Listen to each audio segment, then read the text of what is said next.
Welcome, everyone, to the Kindly Ops Talk Show. We do this live every Monday and Friday at 12 p.m. noon Pacific, 3 p.m. Eastern. And if you're new to the show, awesome. Thanks for coming. Thanks for joining us here for this discussion. We have a really nice discussion that's been in store for us, and feel free to ask any questions through YouTube. We'll be able to answer those. We'll be able to see those, respond to those, and we look forward to those as well.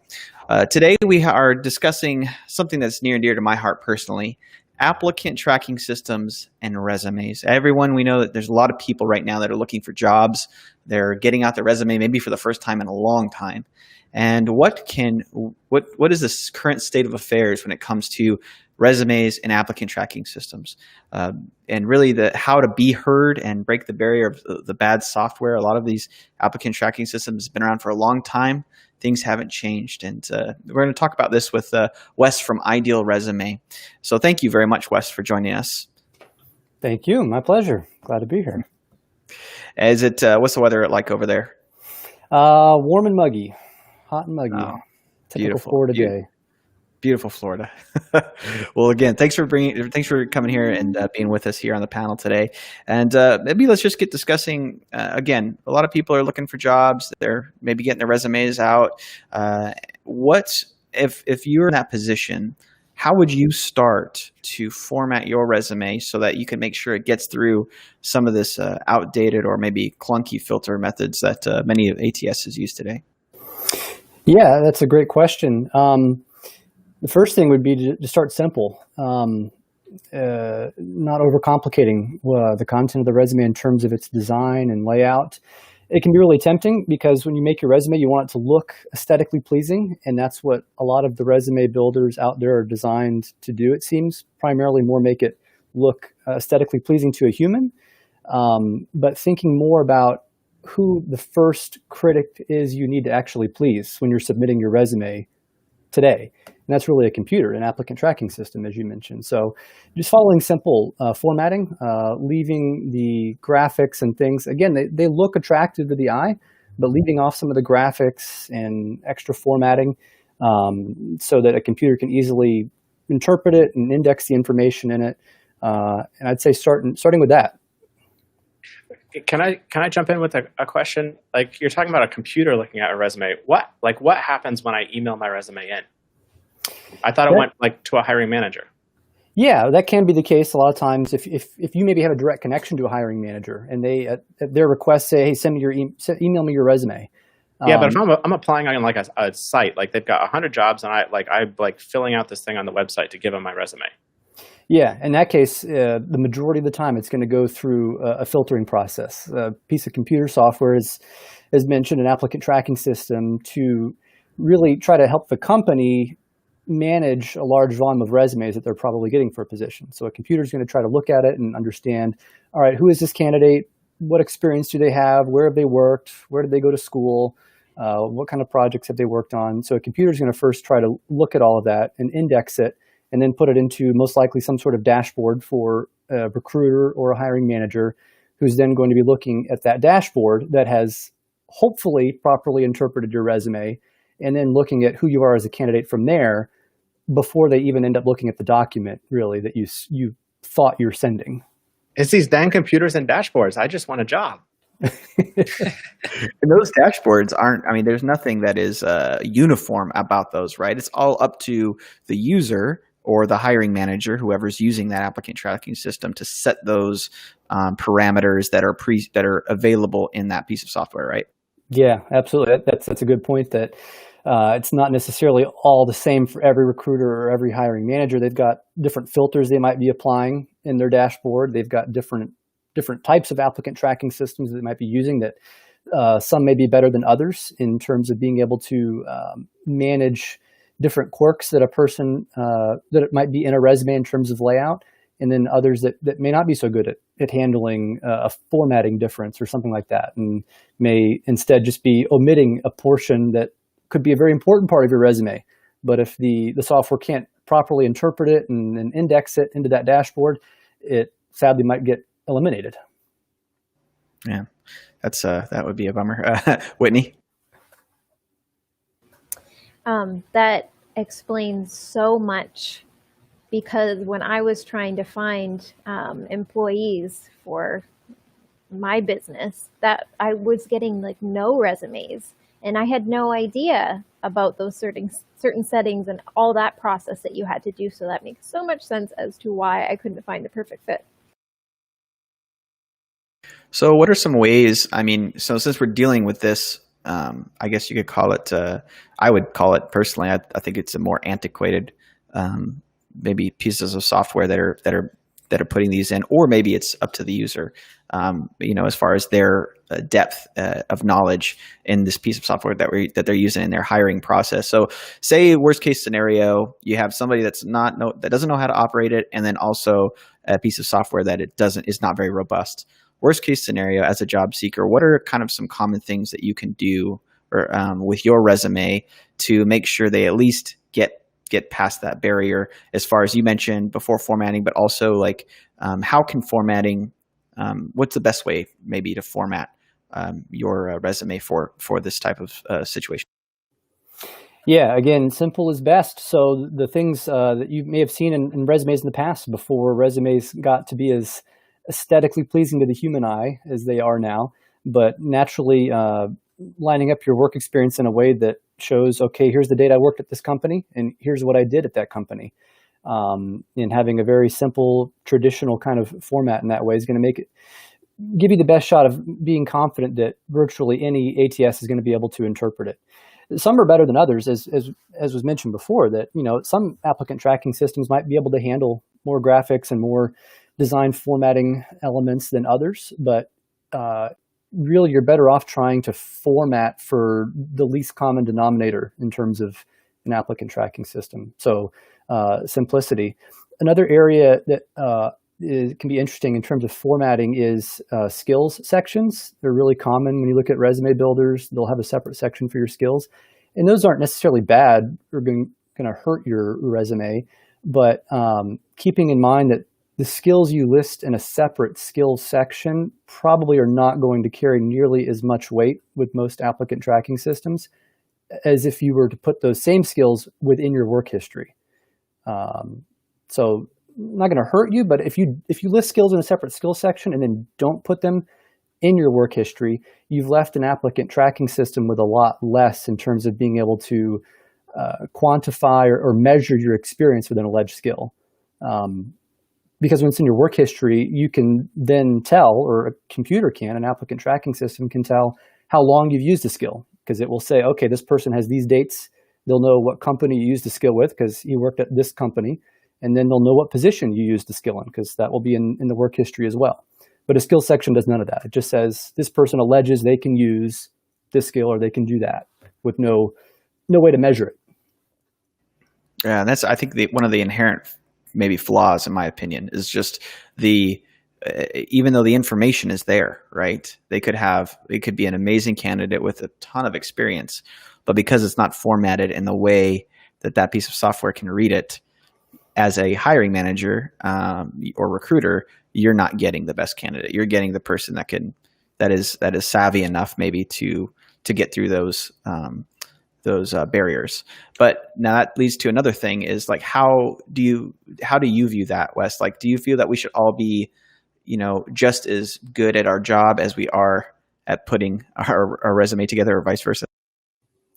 Yeah, that's a good point, because as a candidate, you have expertise in your field of work, and you probably aren't thinking you need to be an expert in resume formatting and in the process of submitting a resume. But the reality is that today you really need at least a measure of insight into what's happening in the application process and where your resume is going. Because if you don't, then, as mentioned, a good qualified candidate may end up slipping through the cracks, not because they're not a good qualified candidate, but because, unfortunately, their resume doesn't portray that about them, at least not in a way that a computer can understand it. And that's really the key element there, is that you could look at your resume as a human and read it and say, okay, this represents me well. But again, the critic you're really trying to first please isn't a human, it's the computer. So yeah, to your question there, I think that a candidate really does need to at least take some time to figure out what is happening in the process to become informed and have some insight in the resume process. Fair. And then that also kind of it raises like another issue, right? Is because these hiring manager, a people ops leader, recruiter, whoever is doing the hiring is relying super heavy on that piece of software in their hiring process many times. So they're putting their trust in something that may ultimately be letting them down. Yeah, that's a great point. It's really in everyone's best interest for a candidate to have as much assistance and help in having the best resume possible, for a candidate to know what's going to get their resume properly interpreted by the computer. Because again, a company is using an applicant tracking system to help them, not to weed out good candidates. It's to help them manage a high volume of resumes that a human on their own just couldn't do. So it's a necessary tool.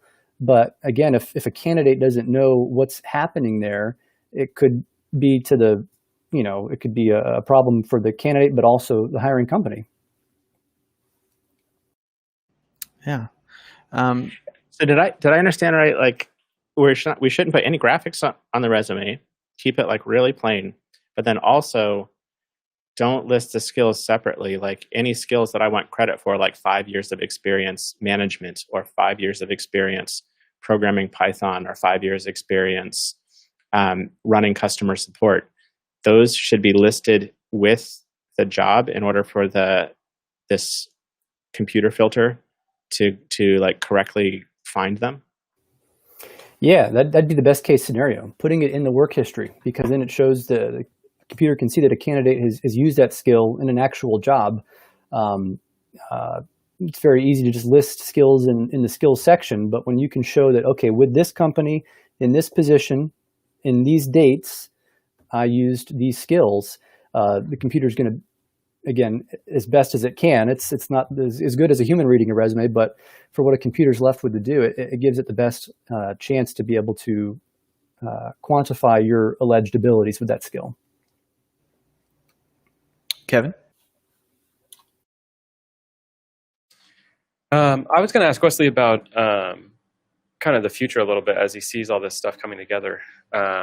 There's like 20 million people out of work right now in the U.S. alone. It seems like, I can't remember the numbers exactly, but and I have a lot of empathy for people who are overworked just because I always take on a lot of stuff. And so it seems like there's this kind of bad situation brewing for everybody who's looking for a job, where there like been a number of years where these layers of software have been added and not that many people are aware of that. Some people are, but then there's this just boatload of applications that are going to be coming for all open positions for the foreseeable future, and people are going to be seemingly worked even harder in these staffing departments, these talent acquisition departments. And yeah, expecting them to do a better job of that is definitely part of the equation of what's going to get them good results. But for candidates, is there strategies and things that you've seen working already, or strategies that you feel like people should think about?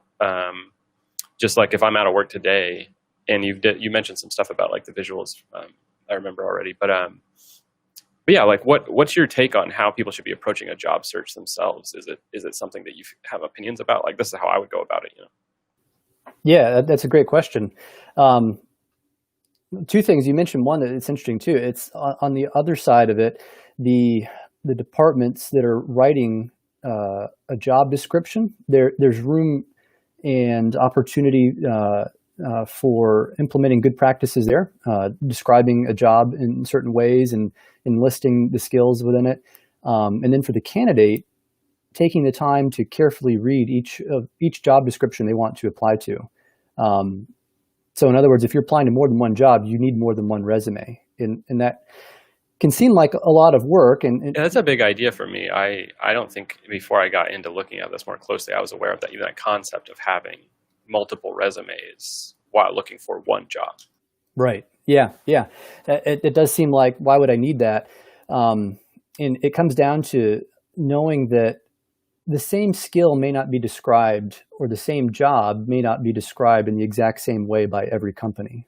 Because as you mentioned, the job description is going to be written by someone in an HR department, a hiring manager, and from one company to another, some of the same tasks or skills might be described a little bit differently. So based on what is in that job description, that's what the computer is going to be told then to look for and say, okay, we want candidates that qualify for these descriptions, for these tasks, for this work experience.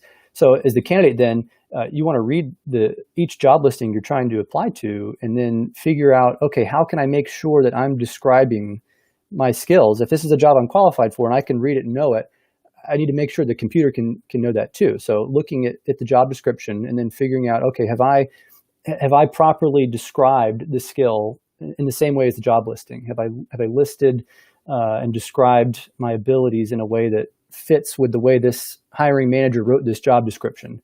And doing that and tailoring your resume to each job you may apply to, it doesn't mean starting from scratch every time, creating a whole new resume. You may have kind of the skeleton of a resume that you start with, and then tweaking that from one job listing to another, making sure you have those skills listed and then submitting from there. How granular does that get? Like, for instance, if they say looking for, full stack engineer, and they, instead of saying full stack engineer, they say FSE. Like and then in your resume, you say I've been a full stack engineer for X amount of years. Will it catch that you're referring to the same thing, or is that something that could potentially kill your resume just because you didn't use the acronym versus the full word? If you want to be certain, then yeah, you'd want to match it exactly. Like we said before, that not every applicant tracking system is the same. Some may have the ability to figure out that difference as we would hope they would. But if you want to feel confident that, okay, regardless of whatever applicant tracking system this hiring manager or recruiter might be using, it's gonna match and know that I have that skill, then you're best off matching it the same way. If they use the abbreviation, use the abbreviation. If they don't use the abbreviation, don't use the abbreviation. You can go for any number of different skills, Microsoft Office or MS Office, whatever the case. So if you want to be sure, just go ahead and match it exactly. That makes so much sense. I can imagine, like, I would get so excited if somebody like was sending me a resume or a cover letter about wanting to work together, and they mentioned some of the phrases that we use, like when we're writing or talking or publishing, right? So if they were talking about media ops, I would get super excited. It's like, whoa, they said media ops. Like maybe they think about, maybe they get me, maybe they understand. And I can imagine like Whitney like does all this clean air stuff, and like if somebody said clean air or one of your other phrases, or like talked about green in even their cover letter, like you get super excited about that. So I can see like why using their language back to them would help with finding those matches. Yeah, absolutely. It immediately makes me realize or know if they are qualified or not. If they're using the proper verbiage, then I know, like, oh yeah, on board, it wouldn't be hard to onboard them, train them, all this stuff, because they have some sort of qualification. It is. If I can see that they're dropping in different language that I know is not actually correct for the industry that I'm in, I know immediately there's going to be a little bit more training involved if I was to go with this candidate. Yeah, that's a great point. I was thinking that using that language helps you with the applicant tracking system, but as you guys mentioned, with the person who's hopefully going to eventually read your resume, so they can read it and actually get excited about it. And as a job seeker, thinking of what would make you excited if you were the hiring resume, knowing what this job description says. If I was on the other side of this, what would get me excited about this candidate? And like you guys mentioned, being able to see that they took the time to read the job description and that they have used the same type of phrasing and they can speak your language. Getting past the computer is the first hurdle, so to speak, but it serves a dual purpose then, matching those phrasings to please the actual human, hopefully reading your resume as well. Yeah, and figuring out, or that light bulb moment of they said MS Word, I always type Microsoft Word, and I did it a few years ago when I added that as a skill. Maybe just that kind of prompting of like, let me actually analyze the job in the way they're talking, mirror that. It reminds me of Andy kidding around when he's on The Office saying he's going to just mirror everybody, but it is a very valid tactic. Whitney? I'm just wondering how small businesses that are using these sort of companies to get applicant tracking systems, like how do they insulate themselves from doing it wrong, essentially, because I've used one of these before, being a small business, and like it didn't work for me at all. So how are small businesses, how do they use this to their advantage? What do they need to do to make it work? Yeah, that's a great question. It really, the challenge isn't just for the candidate, as you've mentioned. It hurts the hiring company as well if they're missing good candidates. So it could be in a hiring portal, providing some insight at that point for candidates to remind them of some best practices of before submitting their resume. And depending on the applicant tracking system, there may be different filters. So if you as the hiring manager or the hiring business can handle reading more resumes with less filters on in the applicant tracking system, it could be that. But yeah, trying to just provide as much education to a candidate as possible on what needs to happen with their resume so that it doesn't get filtered out is probably the best scenario for all parties involved. I love that so much. That's very helpful. Yeah, and I think too, on that note, it's like you said, Whitney, you were a small business, you relied on that to help you in your hiring process. And that's how a lot of people feel. They feel, okay, I put this piece of software, this tool in there, and I'm relying on that to help me in my hiring process. And it's going to do what I think that it will do. But in reality, it's not. And so I think being super familiar with the tool that you're using, just like we would like any kind of application, maybe it's a zip, if we're using Zipcar, we download the app and we think that we'll be able to get a car right there in front of us. But it's like, oh no, I actually need to use this. I need to find where there's a car. I need to get on there, make the reservation, whatever, going through those steps. But a lot of times people don't go through all the steps, and they don't they view it differently and put a little bit more, I think, more trust in it than they would maybe other things.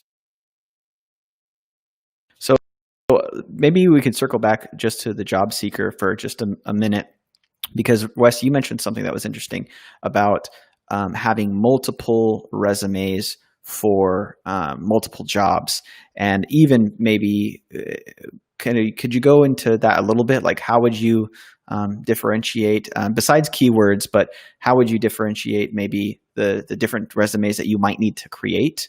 And then maybe even just how would you decide, like, okay, I'm going to use this one for this type of job or this one for that type of job? Is there a way to like maybe measure the performance of a resume that you put together? Yeah, that's a good question. So I guess first I'd say, again, it's not so that a candidate doesn't feel overwhelmed with thinking they're going to create multiple resumes from scratch. It can be relatively small tweaks that you make from one resume to another. You have a base core resume you start with, and then reading a job description, understanding what changes am I going to make in keywords or the way I describe skills. Maybe there's a certain thing this job listing calls for that my core resume didn't mention, but I actually have that skill. Let me go ahead and make sure I add that in here.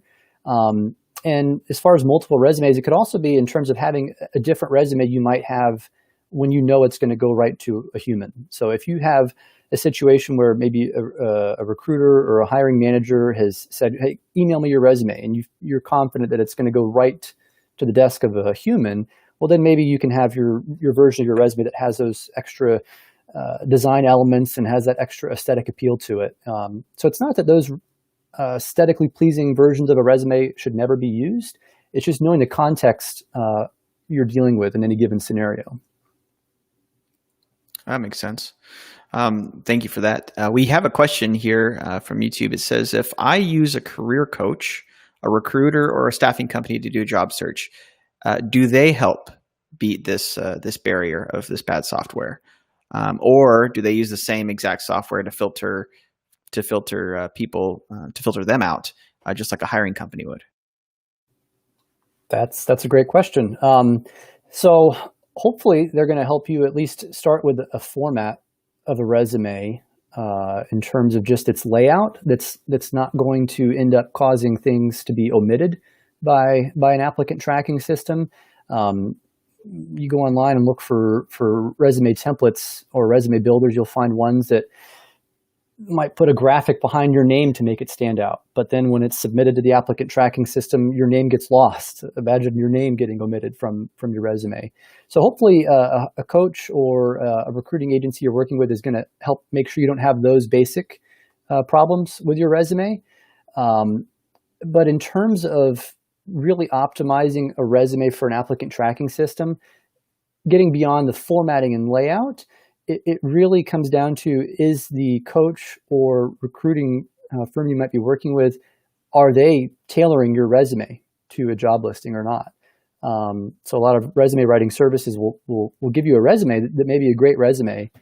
But again, from what we've discussed, we know that having just one resume isn't your ideal situation to use that same resume for every job. So I would say hopefully a career coach is going to help you have the right resume to start with and the right layout and so forth, but it doesn't eliminate the need or the need to tailor that resume to each job you might be applying to.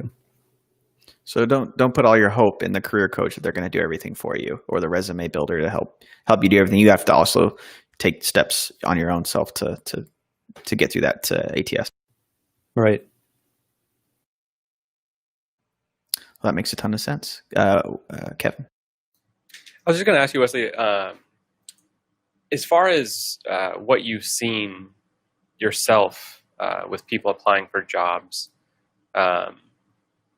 is there much difference between someone who is a career person who's got some years of experience under their belt in a particular job they're looking for versus like somebody fresh out of school? Are those different approaches that need to be factored in?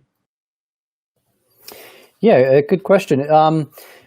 Well, someone more seasoned along in their career may be dealing with connections or referrals from folks they may have worked with. So I guess it would depend on how much their resume is going to end up going through an applicant tracking system. Like we mentioned, we talked about before, that if you're sending a resume directly to a person and a person's going to read it and not a computer first, you might have a slightly different approach in that case. So in that sense, there may be a slightly different approach for those two different candidates in two different positions and timelines in their career. Yeah, I would mention like skills versus not skills, right? Like if I don't have a lot of skills to be listing as part of my experience, is it maybe some of my education I should try to build those same keywords into as I describe that? Would that be as effective, or because it's under education, it's not going to be picked up the same way as like a position I'm listing? Yeah, in that case, you would hope the hiring company would have the applicant tracking system arranged to know that, okay, we're looking for people who would maybe be it's entry a level, recent graduate. Yeah, a recent graduate. And that those skills would be expected to see within your education and projects, academic projects, and so forth. And I would imagine that entry level, those filters will probably be turned up a little bit more than maybe something a little bit further along in the career path. Just Right. Due to volume. So I think that's kind of interesting with the candidate experience. How can that really be affected with all of this that we've considered as a job seeker, as a candidate? How can this applicant tracking system really affect the candidate experience that you are giving as a employer or as an interviewer?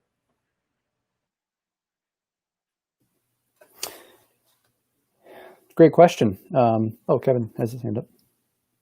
Oh, I was just going to say, I don't know if that question was directly for Wesley or if it was just for the panel, but I've seen a lot of people on forums. Obviously, there's many people who don't bother to go on the forum, but I've seen a lot of people on forums about jobs basically saying, what is the deal with me being qualified for what's written as the job, but never hearing back? And so they're having a terrible experience where it's just dead air. They're like trying to match things up in the best way they know how, but they're not getting a response for jobs that they on paper are overqualified for. And so, it just kind of builds into this like frustration on both sides. I've literally had the experience of talking to somebody I know at a company and them being like, oh, you should apply here. You should apply here. You'd be perfect for the job.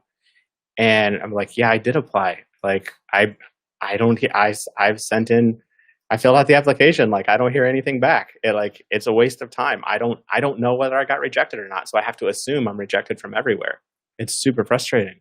I want to like figure out how can I skip these systems. I want to get to a conversation with a human. I feel like the job of my resume always was just to get me to the interview, right? You talked about this filtering process over and over again, a filtering process, right? Like reject, maybe, reject, maybe. And like, I want to know how I can get as far ahead in that filtering process as I can.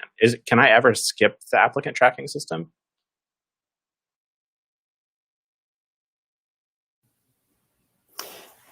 Yeah, that sounds exactly like what every candidate would want to be able to do.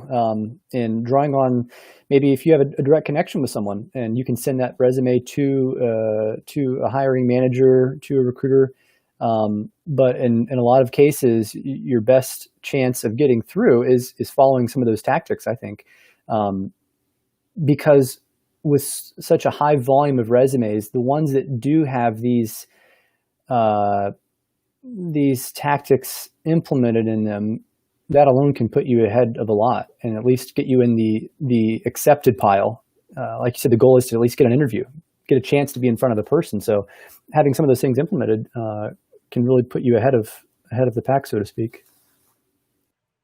Whitney?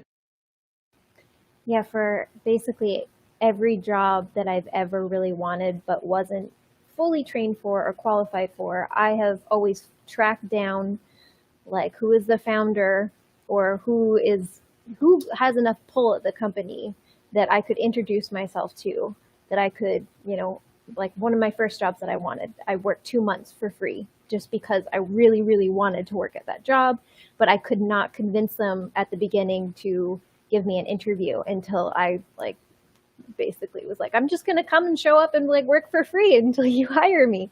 But that's like I think one of the biggest struggles for people when they're putting together a resume is they have an ideal job that they want in their head, but they don't know how to structure the skills that they already do have in a way that would let the company know that they would be probably the best person for the job because of their motivation and their passion at the beginning for it, not necessarily if they were qualified for the beginning. So I think that's one of the reasons why I really wanted to be on the panel today to ask some of these questions, because I'm finding it for the people that I consult with that are looking for more jobs, maybe they want to improve in some area and learn a new technique, but the people that are looking to hire want people to be fully already established in that technique, but maybe the person that isn't fully trained would be way better at the job because they really want to do it so much. I think you hit on something. You hit on something. So all my old tricks that I grew up learning and using are about showing up in person, right? Like you talked about showing up. I'm just going to show up and be helpful. And then you're going to feel all right. You're amazing. You can work here. But everything's flipped on its head now. And so all my old tricks don't work. Like the idea of going to the same coffee shop that the people from that company go to and meeting them and then getting I just a bumped connection. into you. Oh yeah, I've seen every day for a week and you're talking about the same stuff that we're looking for people to work on. That's crazy. I do that for work. You're hiring for that? Yeah, exactly. All those Here's tricks my don't work resume. because we're stuck at home.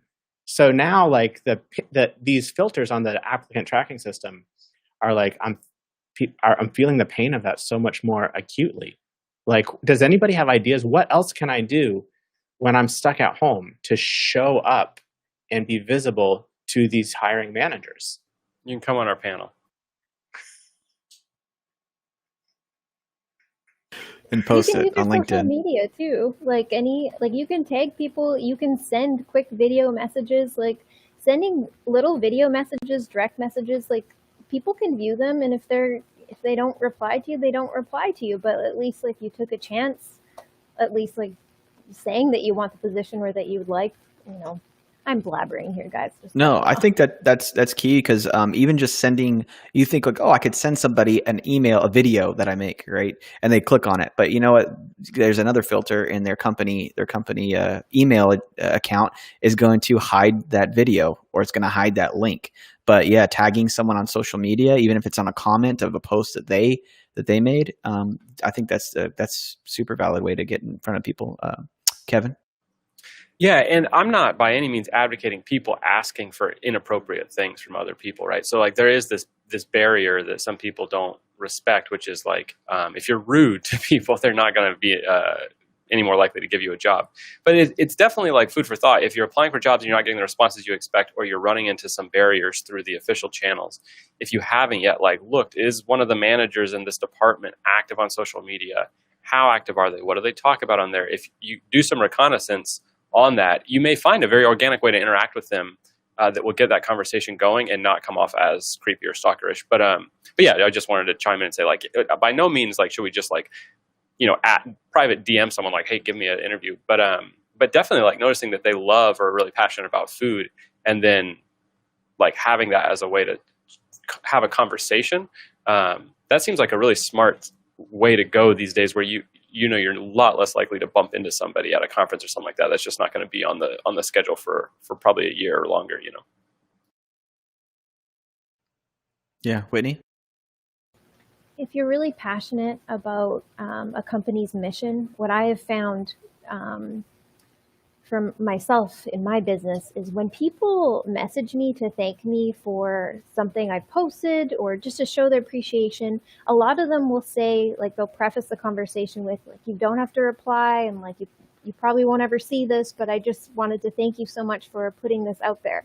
That immediately makes me want to communicate back to them, because they've been so kind and thoughtful to take the time to say, like, hey, like, I really love what you're doing. And then I have a lot of people that will say, like, hey, like, would you like to collaborate in some way? You probably won't, probably have too much on your plate. But those people are the ones that I will spend the time to reply to. So just coming from that angle, a lot of people think, oh, this person is like the founder and they'll never have the time to reply to my DM or my email. But that's simply not true. A lot of people that have a huge following that are very busy will take the time to reply if you've sent them a thoughtful message. Yeah, giving a compliment is such a better way to introduce yourself to somebody than asking them for something. And I think it's taking it back to what Elliot mentioned, is like you're going back to face. It's like, how can we get how could as a candidate, can you get a thoughtful human interaction with somebody that you're trying to meet and to talk to? For sure. How much does location fit? Oh, sorry, I just saw Brandon had his hand up, but how much does location fit into this filtering?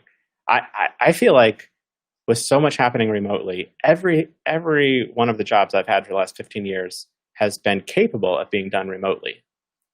How much is like my location gonna cause my application to be filtered out because maybe the system hasn't been updated to like cast a wider net?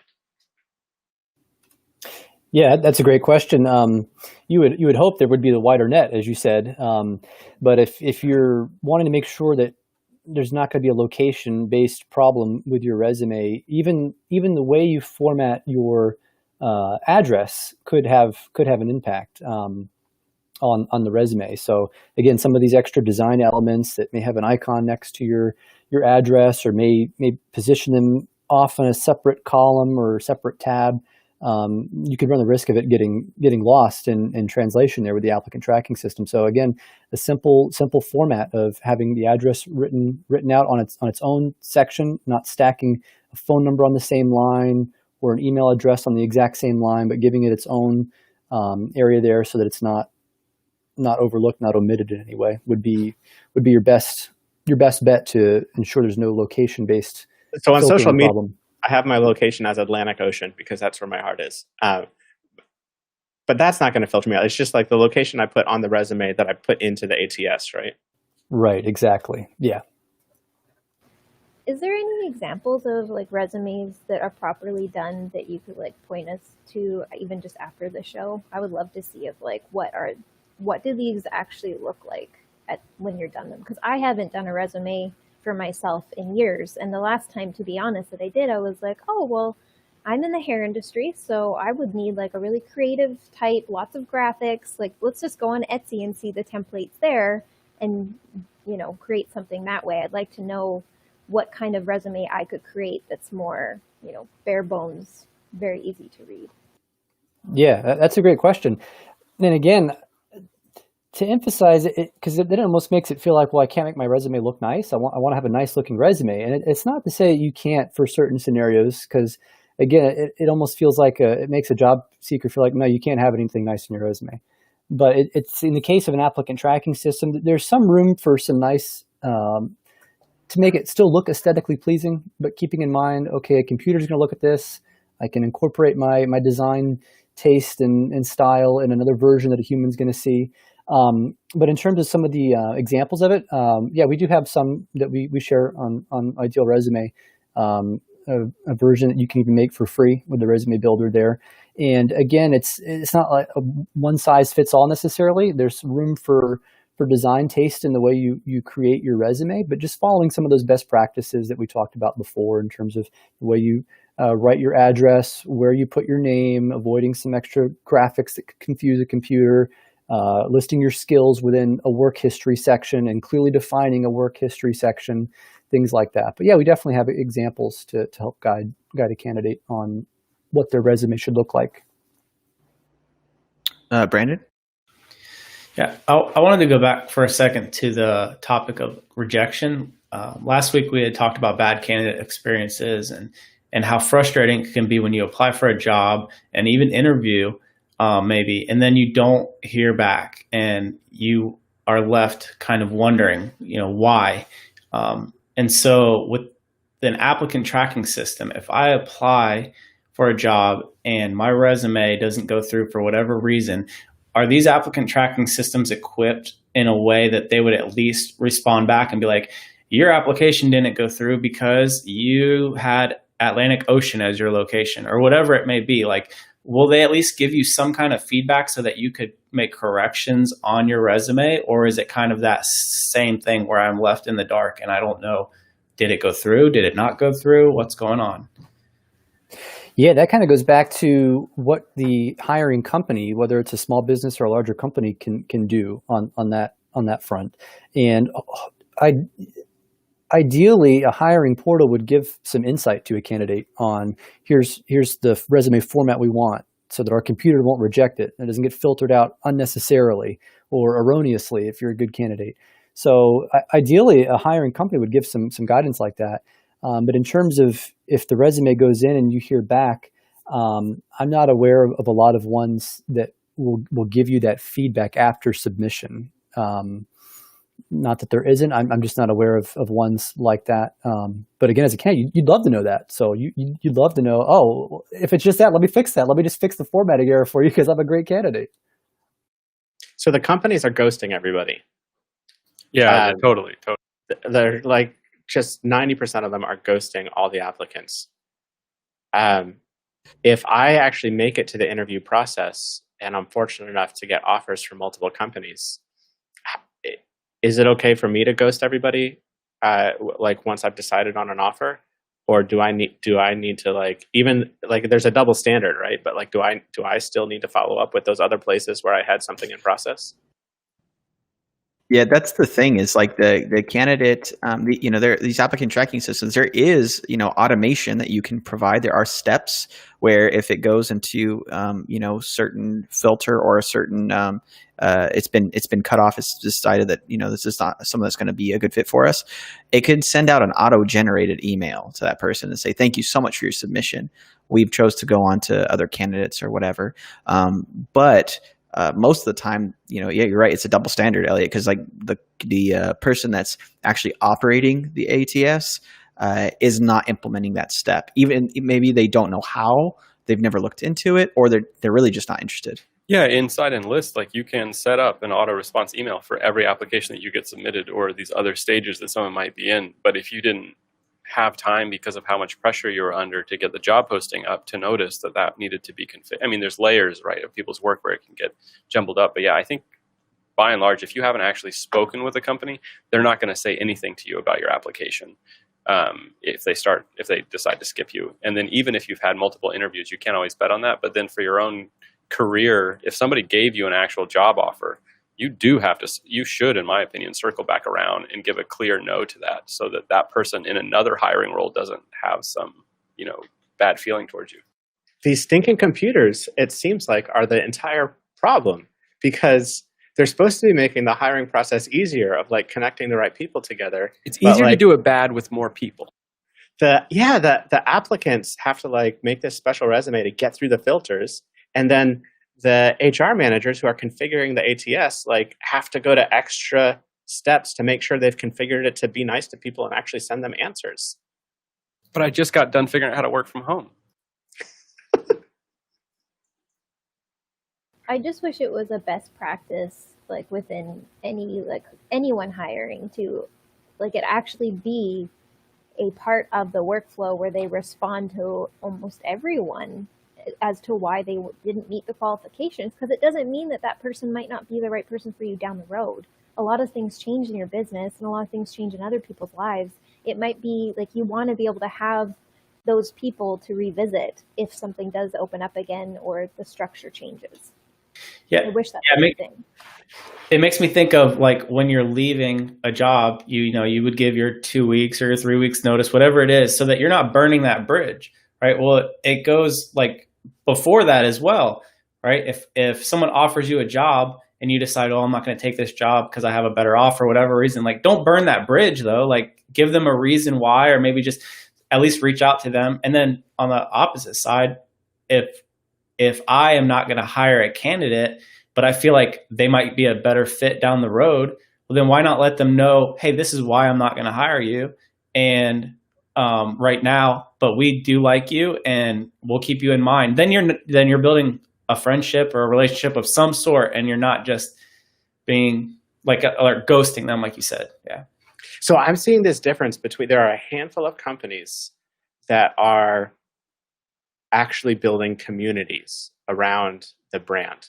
And it's not just you are a cold faceless customer who I'm trying to sell to, or you are an employee who I'm trying to control. There's this middle ground of like a community where like you may have over time closer and closer relationship. And I first saw it in Ubuntu, but then I'm seeing like Blackmagic Design does this. They have a Discord, and like some of these other brands that we're seeing like have brand ambassadors. And then like you can actually get to know people even without it being a black or white, I'm hired or I'm not hired, or I'm applying for a job or I'm not applying for a job. That sounds like a really good strategy for a company who maybe knows they're planning to grow over time. I want to grow Kindly Ops over time. I definitely am doing everything I can to like stay in touch and have a network of people that I can later offer work to because I trust them, even though I don't have open positions right now. Yeah, I think for a long time, people have been able to lean into their preferred network of communication. So if that is, oh, I really enjoy Twitter, and so I'm really active on Twitter, and I have lots of reach on Twitter. Up until more recently, you know, in February or whatever, that was a strategy for somebody to keep their career going after a job. But now it's like a requirement almost. I'm not saying it's Twitter specifically, but some sort of extra professional communication networks. It's networking. It's online networking. Yeah, like LinkedIn, I never saw a lot of activity on there before, but it's still a different vibe than Twitter for sure. But you're seeing people change their behaviors that we used to be able to lean against as an assumption that this is mostly how people are going to behave. But now, like the conference thing is mostly gone. The virtual replacement for it doesn't replace like who's getting a snack next to you that you had a genuine conversation with. It's not there, and it's way harder to create that. That's why we're doing the show, right? To replace conferences. And then even like when we're not on the show, like it's amazing. There's all these people on Discord who I'm learning from that like I didn't have as close of a relationship with before they joined Discord in the last month. Yeah, in fact, we're going to put our link to Discord up on the chat here. It'll be good for about an hour. So feel free to join us in our discussion. We can continue this discussion offline. And then also like just contribute any tips, tricks maybe you've had as a job seeker, or if you're in the hiring space and you see some issues that you've had to deal with, some barriers that you've had to deal with, and how you navigated those. We'd love to hear from you. Whitney, sorry. No problem. I was thinking too, along with that Discord comment, Discord's pretty much changed everything for me. It is such a valuable tool as a business owner to be able to have that communication with your with people in general, and you can add other people to that Discord, has been it's just the perfect place to put stuff, get it out of your head, and easy to search too. Like I think that is just a wonderful piece of software that a lot of businesses really should try to utilize to keep communication going with their staff, because that's something that I had used to find a new hire too. Just like, let's have a conversation of like the next person that's coming on board. Like what are the qualities that we want to look for? What are some of the skills that we want to look for? And we've been able to like build out like our ideal person just by having that amazing communication resource. It's so cool to have this middle ground between, there's like public social media, which is just out there for everybody, and people are arguing and fighting, and there's all this noise, right? It's like the big Facebook feed or Twitter feed of just noise. But it's not the private internal company stuff either. It is like this semi-private middle ground. I'm seeing all these much smaller, more focused communities spring up from the companies that are really forward thinking. It's a super exciting time to like, and it's free. And you can build multiple servers, which is amazing. Yeah, that's actually, because it's not an artificial barrier that nobody's really monitoring or have concern about. It's a genuine, natural, kind of more community specific barrier there that hey, I'm aware of this thing, but I'm going to engage in it in this way and foster this community. It's awesome.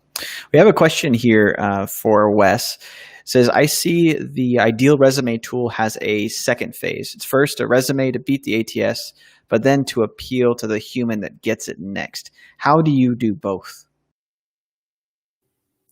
Great question. So, yeah, that's where like what we talked about earlier, that you can have multiple versions of your resume in a best case scenario, where if you know there's an occasion where a human's going to view your resume, you have that version, which can incorporate other design elements and layouts. So we try to do a little bit of both, in that we have a version of a resume that will give a candidate that we know follows as many as possible of every best practice in terms of layout, so that hopefully, no matter what ATS your resume encounters, it's not going to have anything get omitted and taken out of your resume that belongs in there. And then we try to also incorporate at the same time some elements of the way it's laid out to create some aesthetically pleasing aspects of it as well. Even the fonts you pick. So a font is not going to have a big impact on how an ATS interprets it, as long as it's a readable font for a human. So picking things like that if you want to incorporate some extra design elements. I use Papyrus and Comic Sans on everything exclusively. Nice. Absolutely. That's only because you need to differentiate between the I, the one, the capital I. A lot of single letters in there. Yeah. Yeah. Another area, what we've done too, we've been experimenting with and trying to do research is, once the resume is past the ATS, as you hope, and a human's viewing it, how is that human, whether recruiter or hiring manager, going to view it? So we've actually done a little bit of research in eye tracking to see where the eye is drawn when looking at a resume, just in terms of layout, see where their eye goes first, second, third, fourth, and so on. So we've been working on incorporating some of that research and insight into positioning elements of the resume, so that whatever it is that makes you stand out as a candidate. So an ATS might figure that out regardless of where you position it, as long as it's pretty sophisticated. You're tracking people's eyes? Yeah, explain that again a little slower. So eye tracking it's simpler than it sounds. It's just the technology of using small cameras to look back at someone's eye and then line that up with what they're looking at that's in front of them. So whether it's a document or a scene, it's used a lot in marketing and research for that. An advertisement you might see may have gone through several phases of eye tracking to know, okay, is the call to action or the specific message going to get noticed in the few seconds we have of the consumer's eyeballs? So we're just basically trying to apply that same technology that's been around for a long time and used a lot in marketing and market research for various industries. And then saying, hey, well, if we know that the resume is only going to have a short time in front of a recruiter, if they're even with an applicant tracking system filtering out a lot of resumes, realistically, we know they're not going to read every single word on the page in most cases. So in the short time a candidate has with the eyeballs of the recruiter, how can we position things in the best way so that in those short seconds, the things that make this candidate stand out get noticed? So whatever it is that makes you stand out as a candidate, maybe it's a certain measurable result you achieved in a position or accomplishment you achieved, or maybe for different positions and roles in your career, maybe it's something to do with your education. Whatever it is that makes you stand out as a candidate, let's make sure we put that in a place that research says is going to catch the eye in the first few seconds of looking at this document. So I knew you helped with resumes, but I didn't know you did this. Like, so if I get you or your company, Ideal Resume, to help me with my resume, and then it makes it through the filter, somebody's just skimming, you are scientifically placing those things so that it's more likely that the person, not the computer, who is skimming it is going to glance at the thing I want them to see. Right, exactly. So it's not ironclad that every person's going to look at the exact same place. Certain biases come into play, but in the first few seconds of where the human eye goes and looking at a scene or an image is actually pretty consistent. In those few seconds that tend to be pre-bias of whatever biases we may have, what were something. So already you might looking notice for. that I do have one skill you want before my bias. I might notice that before my bias starts kicking in and making me look exactly at where you went to school. Yeah, and looking for something else that I'm actually hunting for on your resume. So at first glance, again, that's where there's a lot of evidence in the research of eye tracking to say that with relative accuracy, more times than not, you can predict where a person's going to look in those first few seconds of looking at, again, a scene, an image, or in this case, a document, a resume. And that's what we're aiming to try to give a little bit extra of an edge to for a candidate. So if there's something that makes them jump out as a candidate, let's try to make sure that doesn't get overlooked in a few seconds that a recruiter might spend looking at your resume. That's rad. It's like That's superpowers. awesome. Is this super expensive? Is this only available like if I have a ton of money to spend? No, that research is something we've done on our own and figured out some of the trends in terms of where the eye is going to go, and then we try to build our templates around that, or help a candidate with their existing resume to say, hey, if you actually maybe move this around a little bit, we have some research that says that you're more likely to get this area noticed if we move this around a little bit, or we incorporate this little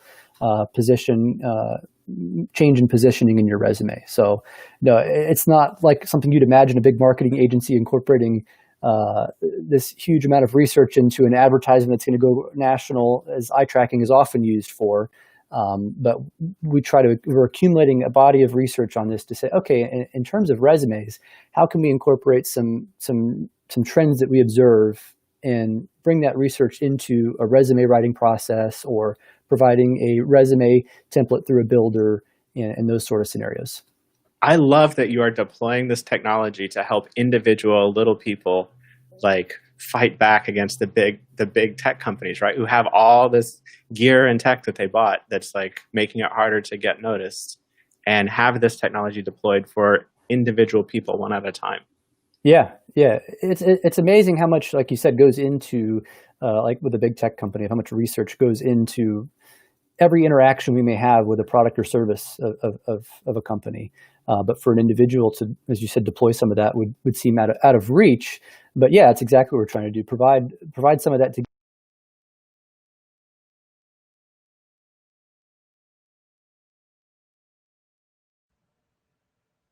Nope, we lost Wesley for a second. Oh yeah, maybe lost him for just a minute there.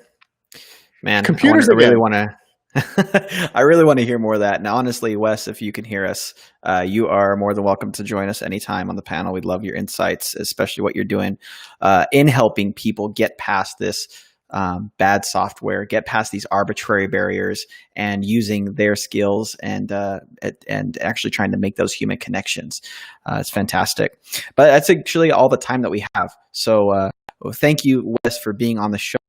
Thank you for joining us. Really appreciate that. Wes at Ideal Resume. The link is in the chat, and we'll put that below in our description on the video as well. And also invite you to join us for this discussion further on Discord. Join us, be a part of our community. If you want to be on this panel, then talk to us. Like, let's get to know each other. It'd be great. And in the times that we're living in now, it's nice to have that connection. So join our community there on Discord. And again, that link is good about for the next hour or so. And then it won't be valid anymore. But while you can, take advantage of it. Just a side note, the show is sponsored. This is a sponsored show. It's sponsored by Enlist, the applicant tracking system that is specifically designed with the candidate in mind. Take control and hire better with Enlist.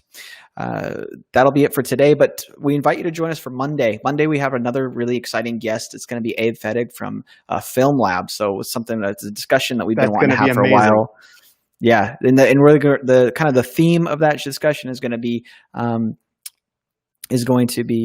simulating analog technology in a digital world. So if you're not familiar with Film Lab, check it out. It's awesome, and it's really cool that he'll be on here to talk with us and what's going on with that.